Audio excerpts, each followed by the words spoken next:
always dust your work surface. And then we're going to roll our cookie dough.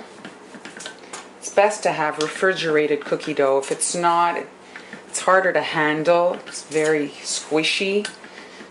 When it's cool, it holds its shape a bit better. Don't roll it too thin. But if the cookie is super fat, it takes longer to bake. Sometimes your outer perimeter will burn even before your actual cookie bakes. Now, I just kind of look at it and decide if I feel it's thick enough, but some people will stack 2 paint mixing sticks together and put it on either side as they roll. All right, I think that looks pretty good. Here I have a Christmas tree cutter, and you press down and you can just do a little circle and it pushes away the excess, and there we go. Refrigerated cookie dough allows the shape to hold together. You see? It's not warping and getting all broken. So cut as many as you need. Try to cut them close together. This will make less scraps. I'm rolling my cookie dough onto a piece of parchment paper. Once it's the correct thickness, I'll be able to just trim off the excess around the edges so that it's the correct size to fit on my cookie sheet. Then I'm going to use the actual parchment paper to lift up my cookie dough and transfer it to the cookie sheet. Once on the cookie sheet, I'll be able to take that and put it in the freezer.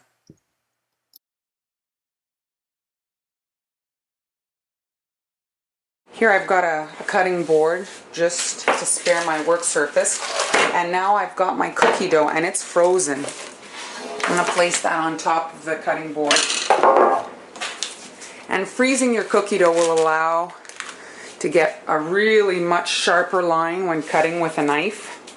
Hand cutting tends to warp the shape, not to mention the actual edge is not clean. Here I'm just using my card as my guide. You might want to wait for it to thaw out a little bit, but by the time you get through them, the dough is pretty much thawed out. So follow the card.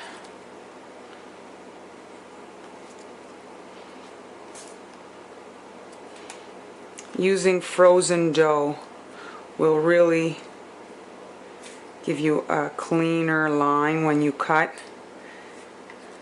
and it will stop the dough from warping, which is inevitable. As you pull on one side, it pulls on the other. It's very pliable. Here we go.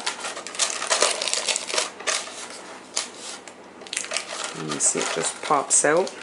Once you've got your cookies cut, I place them back on a cookie sheet, and then I freeze my raw cookies.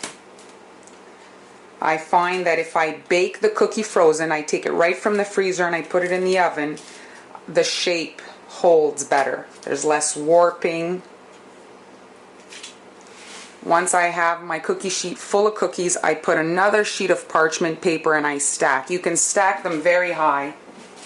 If you've got a big batch of cookies you're working on, just freeze them all and you bake them completely frozen, so you only take a few out at a time depending how many you can fit into your oven.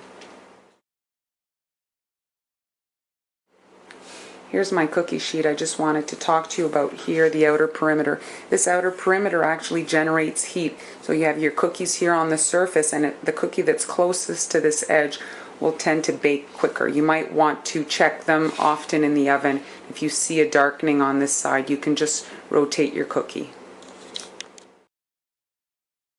Talking about baking time, there's no real baking time. You have to look at your cookies. Since everybody rolls their cookies at a different thickness, everybody's oven is slightly different, you're better to watch over them carefully and check to see how they're coming along. Usually it's at least 10 minutes, but if you have very small cookies, that could be less, depending where it is, on which shelf it is in the oven. If you have your cookies high up, They won't bake as quick as if you have them low to the heating element. You don't want to have them too close to the heating element because they'll really brown underneath. Here's my cookie sheet. I've got some parchment paper on it. I always use parchment paper. 2 reasons. The cookies slide right off, and also the lighter color allows them to bake nicer. The underside tends to get very brown if you bake directly on the cookie sheet. The dark color of the metal is a conductor. Right now, placing them on the cookie sheet, you don't want to press them along the edge. Like I said before, this gets very hot. They do expand during the baking process, so you don't want to have them too tight together.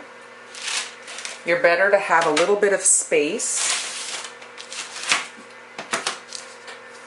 to allow them to expand during the baking. You're not going to have them, you know, together like this, and then they'll melt together, and this will cause the shape also to warp.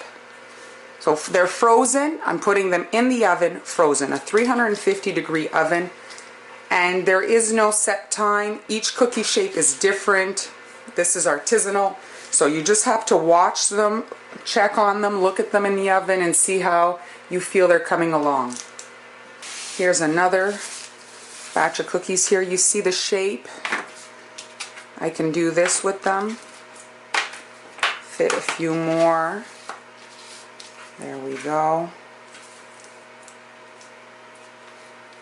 And then you see here the edge of my cookie sheet. We don't want to have that too close. Give you a peek of the baking process. So here you see the spikes coming out. They're baking much faster than here. These actually could come out of the oven, but these have to be baked a little bit longer. Here are my other cookies. See, the outer perimeter is darker than the center. They bake from the outside in. And this one here is darker than the other 6. It's more baked. I have a convection oven. I guess the fan was blowing more on this particular cookie. That's why you need to watch them a lot. You have to be your face in the oven till you figure out your oven and how long they take to bake. Let's flip it over so we can see. You see the underside is nice, just a little bit browned. Here's the template that I used to cut the cookies, and if you can see here, look at how much it has expanded during the baking process. And even with reducing the baking powder, which I always do with my cookie dough, look, I've got at least a good ½ inch there. Moving my cookies to a cooling rack. The steel from the cookie sheet is hot. It takes longer for the cookies to cool if you leave them on there. If you want it to go quicker, you move it to a cooling rack like this. The air will get under them and they will cool faster.